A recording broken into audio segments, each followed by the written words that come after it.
যারা যারা চাকরি রিলেটেড গুরুত্বপূর্ণ আপডেট নিউজটি দেখার জন্য ক্লিক করেছেন, ভিডিওটি দেখতে লাইক দিয়ে কন্টিনিউ করা অনুরোধ জানাচ্ছি। আসসালামু আলাইকুম বন্ধুরা, বরাবর মতো আবারও সম্পূর্ণ নতুন একটি আপডেট ভিডিও নিয়ে আপনাদের মাঝে হাজির হচ্ছি। বন্ধুরা, অবশেষে জাতীয়করণের দাবিতে শিক্ষকদের নতুন কর্মসূচি ঘোষণা। আজকের ভিডিওটি খুবই গুরুত্বপূর্ণ। আজকের ভিডিওটির মাধ্যমে একদম বিস্তারিতভাবে জানতে পারবেন। তাহলে চলুন মূল ভিডিওটি শুরু করা যাক। বন্ধুরা, মূল ভিডিওটি শুরু করার আগে বরাবর মতো ছোট্ট একটি রিকোয়েস্ট থাকবে, আপনি যদি আমাদের এই পরিবারের নতুন দর্শক হয়ে থাকেন, এরকম নতুন নতুন চাকরি রিলেটেড আপডেট নিউজ সবার আগে পেতে আমাদের এই চ্যানেলটি সাবস্ক্রাইব করে রাখুন। বন্ধুরা, দেখতে পাচ্ছেন দৈনিক শিক্ষা.com-এ আজকে এক গুরুত্বপূর্ণ প্রতিবেদনটি প্রকাশ করা হয়েছে। জাতীয়করণের দাবিতে এমপিভুক্ত শিক্ষকদের মার্চ টু যমুনা শুরু। নিচে একদম বিস্তারিতভাবে উল্লেখ করা হয়েছে।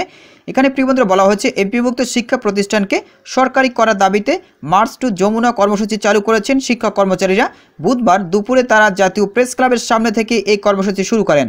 এর আগে গতকাল মঙ্গলবার শিক্ষক কর্মচারীরা ঘোষণা দিয়েছিলেন, আজ দুপুরের মধ্যে সরকারের পক্ষ থেকে দাবির ব্যাপারে কোনো ঘোষণা না আসলে মার্চ টু যমুনা পালন করবেন। শিক্ষকরা বলছেন, সরকারি নিয়মে বাড়ি ভাড়া, মেডিকেল ভাতা, শতভাগ উৎসব ভাতা ও এমপিওভুক্ত শিক্ষা জাতীয়করণের প্রজ্ঞাপন জারি করতে হবে। প্রজ্ঞাপন ছাড়া ঘরে ফিরবেন না তারা। টানা অষ্টম দিনের মতো বুধবার সকালে জাতীয় প্রেস ক্লাবের সামনে এমপিভুক্ত শিক্ষা জাতীয়করণ প্রত্যাশী জোটের নেতারা অবস্থান কর্মসূচি পালন করেছেন। পরে মার্চ টু যমুনা শুরু করেন। তার আগে মঙ্গলবার দুপুরে সচিবালয় অভিমুখে পদযাত্রা করেন এমপিভুক্ত শিক্ষকরা।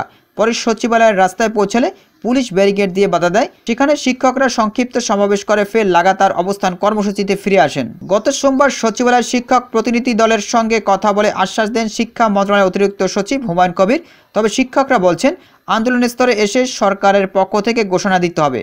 গত 12 ফেব্রুয়ারি থেকে এমপিভুক্ত শিক্ষা জাতীয়করণ প্রত্যাশী জোট ঘোষিত এই কর্মসূচিতে দেশের বিভিন্ন প্রান্ত থেকে শিক্ষকরা অবস্থান নিয়েছেন।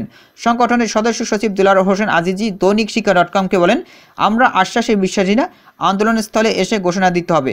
আমাদের দাবি মেনে নেওয়া হয়েছে, অন্যথায় শিক্ষকরা পরিবার পরিজন নিয়ে অবস্থান কর্মসূচি পালন করবে। সংগঠনটির যুগ্ম সচিব আবুল বাশার দৈনিক শিক্ষা.com-কে বলেন, আমরা আশা করি সরকার আমাদের যৌক্তিক দাবি মেনে নেবে, অন্যথায় পূর্ণ দিবস, কর্মবিরতি সহ আরও কঠোর কর্মসূচি ঘোষণা করা হতে পারে। শিক্ষকরা বলছেন, সরকারের পক্ষ থেকে দাবি মেনে নেওয়ার সুস্পষ্ট ঘোষণা ছাড়া প্রেস ক্লাব ছেড়ে যাবেন না তারা। সরকারকে দাবি মেনে নেওয়ার আহ্বান জানান। একই সঙ্গে সব এমপিও শিক্ষক কর্মচারীকে প্রেস ক্লাবের কর্মসূচিতে যোগ দেওয়ার আহ্বান জানান তারা।